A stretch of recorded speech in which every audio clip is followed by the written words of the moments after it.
Hi, everybody.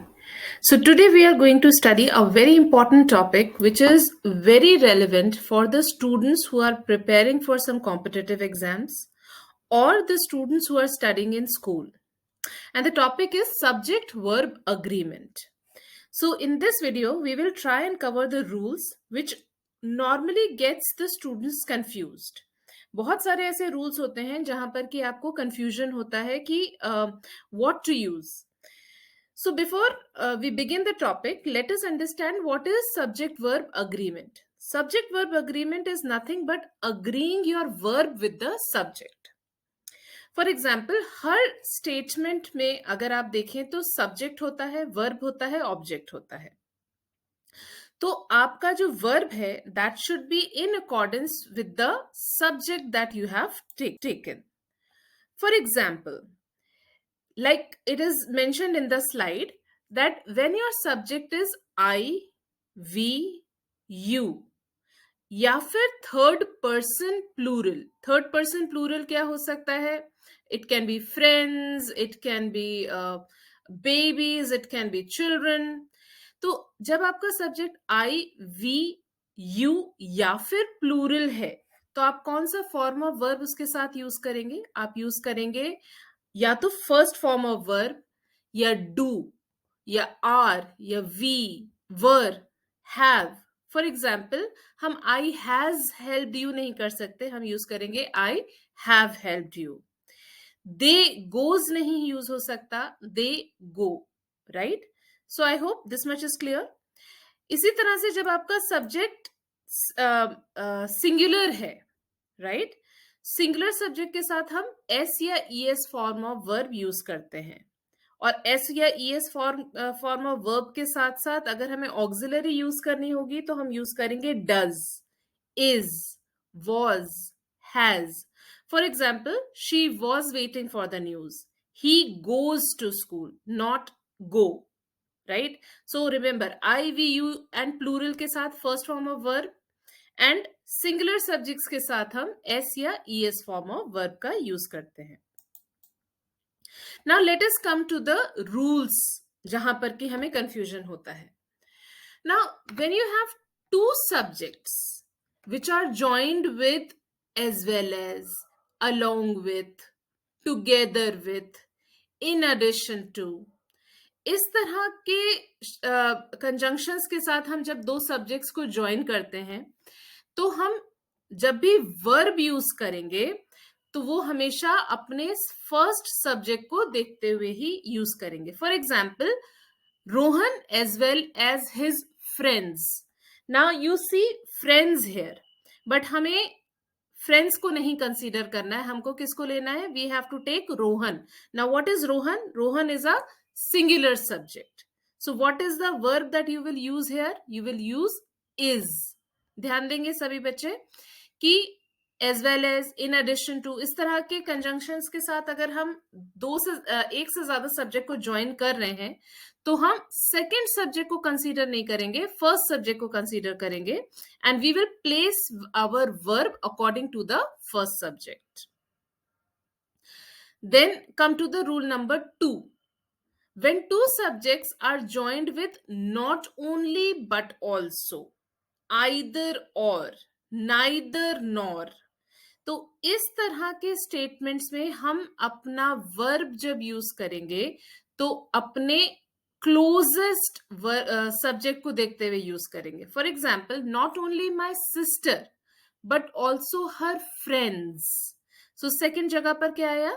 Friends. तो हमारा जो वर्ब प्लेस होगा वो फ्रेंड्स को देखते हुए ऐड करेंगे. ठीक है? So this is something which you need to consider. So not only but also में हम सेकेंड सब्जेक्ट को देख के अपना वर्ब प्लेस करेंगे, और फर्स्ट रूल को अगर हम देखेंगे तो हम पहले सब्जेक्ट को देखकर अपना वर्ब प्लेस करेंगे. सो ये दोनों रूल्स बहुत इंपॉर्टेंट है. You have to consider these two rules very closely. Now let us come to the rule number 3. We know जब हम सब्जेक्ट्स को एक से ज्यादा सब्जेक्ट्स को एंड के साथ ज्वाइन करते हैं तो हमारा सब्जेक्ट बन जाता है plural. For example Ram and Shyam. Now Ram and Shyam is not a singular subject, that's a plural subject. और अगर प्लूरल सब्जेक्ट है तो हम वर्ब कौन सा यूज करेंगे? ऑब्वियस सी बात है, हम वर्ब भी प्लूरल ही यूज करेंगे. For example Ram and Shyam are going to the market. We will not say Ram and Shyam is going to the market, right? And अगर हम तीन सब्जेक्ट्स को ज्वाइन कर लें ऐसे ही, Ram Shyam and Sita are going to the market, right?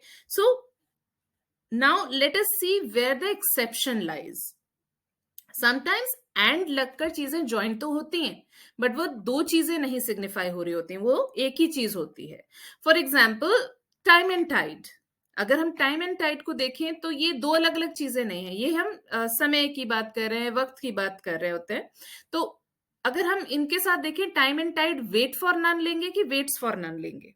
तो क्योंकि ये दो चीजें नहीं है, एक ही चीज है, तो we will say time and tide waits for none. ऐसे ही the new bread and breakfast opens this week. For example ये एक ऐसे होटल का अरेंजमेंट की बात कर रहा है जिसको ब्रेड एंड ब्रेकफास्ट देता है. So this is a kind of a hotel which signifies one thing, kind. So it's a singular thing, तो हम इसके साथ ओपन्स यूज कर रहे हैं, ना कि ओपन. ऐसे ही बहुत सारे डिशेस के नाम होते हैं. तो डिशेस के नामों में भी हम क्योंकि वो एक डिश का नाम है, भले ही वो एंड के साथ उसमें कुछ चीजें जुड़ी हुई हैं, बट वो दो चीजें नहीं, वो एक ही डिश का नाम है. जैसे macaroni and cheese, it's one dish. So we will not say macaroni and cheese are good, we say macaroni and cheese is a delicious meal. ऐसे ही fish and chips, it's a name of a dish.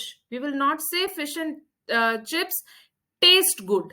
It will say fish and chips tastes good, right? एक और variation है जहां पर pronoun का हम use कर रहे हैं, और भी कुछ इस तरह के वेरिएशंस हो सकते हैं जहां पर हम आर्टिकल का यूज करके भी एक को सिग्निफाई करा दें. फॉर एग्जाम्पल आप थर्ड स्टेटमेंट अगर हम देखेंगे तो his best friend and roommate, हमने हिज का यूज एक ही जगह पर किया, तो इसका मतलब अब ये दो लोग नहीं है, दोनों एक ही हैं. So his best friend and roommate का मतलब हुआ कि वही पर्सन उसका बेस्ट फ्रेंड है और वही पर्सन उसका रूममेट है. तो ऑब्वियस सी बात है, वन पर्सन ही हुआ. अब वन पर्सन है तो हम इसके साथ वर्ब भी सिंगुलर ही लेंगे. So was leaving the room tonight और whatever, right? So I hope the exceptions are clear. देखिए ध्यान रखना कि जब भी आप बात करते हैं किसी कॉम्पिटिटिव एग्जाम्स की, तो ये एक्सेप्शंस बहुत इंपॉर्टेंट होते हैं, क्योंकि सवाल हमेशा एक्सेप्शंस पर ही बनाए जाते हैं. Now let us look at rule number 5. There are many subjects which are always considered plural. For example, police, scissors. So इस तरह के जो subjects हैं वो हमेशा अपने साथ जो verb लेंगे वो भी plural ही लेंगे, right? So we will say the scissors are kept here. The police have come, not has. So this is something which you need to be careful about. Now, this rule says that there are many collective nouns which are treated both ways. They are treated singular as well as plural. Now, वो singular कब use होते हैं, plural कब use होते हैं, depend करता है कि वो collectively behave कर रहे हैं कि individually behave कर रहे हैं. So, अगर collective noun collectively behave करता है तो वो singular treat होता है. For example, अगर हम एक jury को ले लें, right? Jury is a collection of जजेस, राइट? अगर सारी जूरी ने मिलकर एक वर्डिक्ट दिया है, यानी सहमत है, कंबाइंड वे में बिहेव कर रहे हैं, एक वर्डिक्ट दिया है, तो अब ये सिंगुलर बिहेवियर है. हम इसके साथ वर्ब क्या यूज करेंगे? वर्ब भी सिंगुलर यूज करेंगे. For example the jury has given its verdict, right? But कई बार जो कलेक्टिव नाउन है वो कलेक्टिवली नहीं बिहेव कर रहा होता, इंडिविजुअली बिहेव कर रहा होता है. So in this case collective noun collective ना होकर सिंगुलर सिंगुलर हो गया, बहुत सारे लोग हो गए. So here your verb will always be plural. So अगर आपका जूरी यूनाइटेड था तो हमने वॉज यूज किया था. अभी सेकेंड स्टेटमेंट में हम देखें तो jury were divided on their decision, right? So अभी डिवीजन है तो इसका मतलब इंडिविजुअल बिहेवियर है, यानी कि अभी कलेक्टिव बिहेवियर नहीं है, तो अब ये ट्रीट होंगे इंडिविजुअली. सो हम यहां पर प्लूरल वाला इनके साथ वर्ब यूज करेंगे. सो दैट इज जुरी वर डिवाइडेड ऑन देयर डिसीजन. और सारा हर्ड मिलकर यानी एक बहुत सारे जानवरों का अगर हम झुंड एक साथ मिलकर स्टैम्पीड कर रहा है, पैर पटक रहा है, तो एक सिंगुलर बिहेवियर है. So this is the heard is stampeding. Now in this rule, sentences with pronouns such as anybody, anyone, no one, somebody, someone, everybody, everyone, nothing, nobody, these are always treated as singular subjects, and therefore verb that will be used along with these, अगर ये pronouns use हुए हैं तो इसके साथ हम verb कौन सा use करेंगे? verb हम use करेंगे singular. So nobody has, nobody के साथ हम has लेंगे ना कि have. Everyone was, not were. Nothing fits me well. No one finds the movie interesting. So remember, ये सारे जो pronouns अगर यूज हो रहे हैं तो ये सिंगुलर ही ट्रीट होते हैं, और इनके साथ वर्ब भी अगर आप लेंगे तो वो सिंगुलर ही होगा. Now in this rule you will have to, normally देखिए आपको सब्जेक्ट शुरुआत में देखने की आदत है, बट ऐसा हमेशा नहीं होता. कई बार subject later end of the statement में भी आता है. तो ये उसी किस्म की सेंटेंसेस को ट्रीट करने के लिए रूल है. अगर आपके सेंटेंस की शुरुआत हियर या देयर से हो रही है तो हियर देयर तो सब्जेक्ट नहीं है, सब्जेक्ट क्या है? बाद में आ रहा है. तो आप बाद वाले सब्जेक्ट को देखिए और उसको देखने के बाद वर्ब प्लेस करिए. So there are 4 hurdles. अब हर्डल्स है तो आर लेगा. There is a high hurdle, hurdle है तो इज लिया. इसी तरह से लास्ट स्टेटमेंट अगर आप देखते हैं तो here are the keys. So keys है तो कीज को देखते हुए हमने आर को लगाया. सो याद रखेंगे, हियर और देयर अगर आपके सेंटेंस शुरू हो रहा है हियर या देयर से तो उसका सब्जेक्ट आपको आगे latter half of the statement में सब्जेक्ट मिलेगा. सब्जेक्ट देखिए फिर आप अपना वर्ब यूज करिए. Now this rule can be a little confusing. जो बिगिनर्स हैं उनको स्पेशली बहुत इस पर्टिकुलर रूल की वजह से प्रॉब्लम आती है. कई बार आपके स्टेटमेंट में सब्जेक्ट शुरुआत में होता है और उसके बाद बड़ा सारा उसको एक्सप्लेन करता हुआ सबऑर्डिनेट क्लॉज आ जाता है, जिसकी वजह से हम कंफ्यूज हो जाते हैं कि हमारा सब्जेक्ट क्या है, वर्ब किसको देखकर लगाएं. तो ध्यान रखिए कि सबऑर्डिनेट क्लॉज से आपका कोई लेना देना नहीं है. आप अपने सब्जेक्ट तक कन्फाइन रहिए और अपने वर्ब को जब आप प्लेस करने जाएं तो सिर्फ सब्जेक्ट को देखते हुए अपना वर्ब प्लेस करिए. For example, the dog who is chewing on my jeans. So who is chewing on my jeans is a subordinate clause जो कि dog को describe कर रहा है. इससे आपका कोई लेना देना नहीं है. आपका सब्जेक्ट है dog. Now dog क्या है? सिंगुलर. सिंगुलर अपने साथ क्या लेगा? is.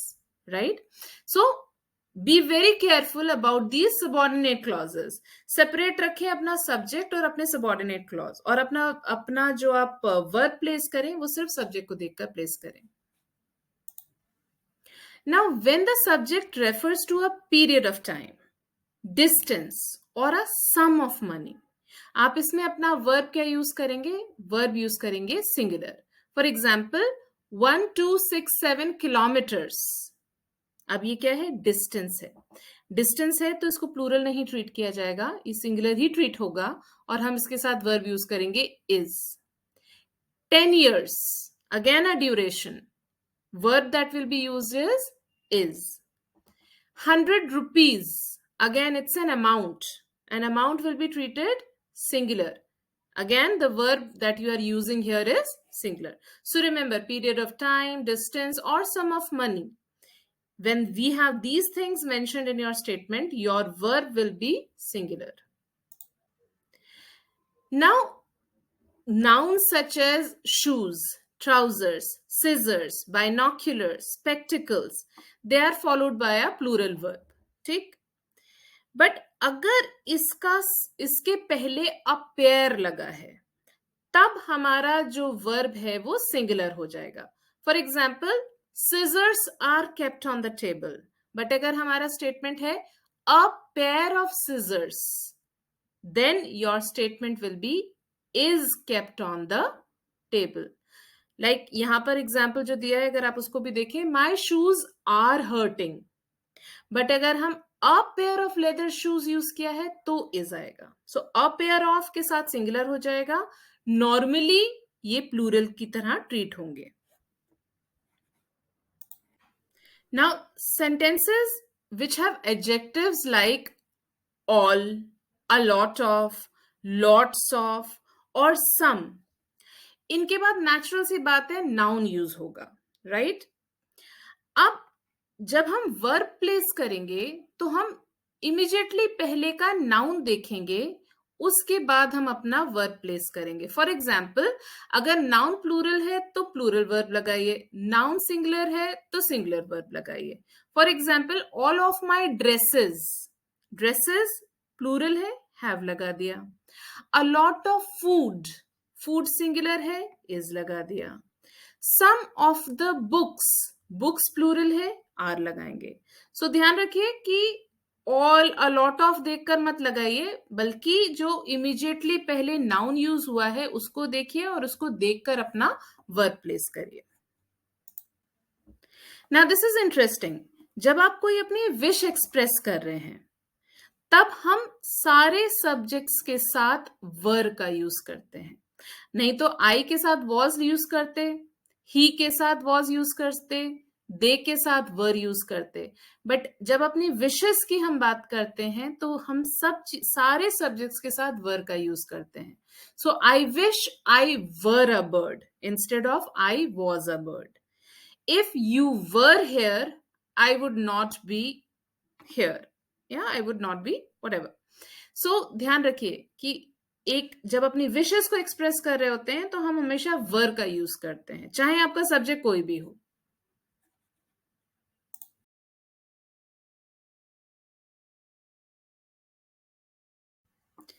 So these were the rules related to subject verb agreement, जहां पर कि बच्चों को ज्यादातर कंफ्यूजन होता है.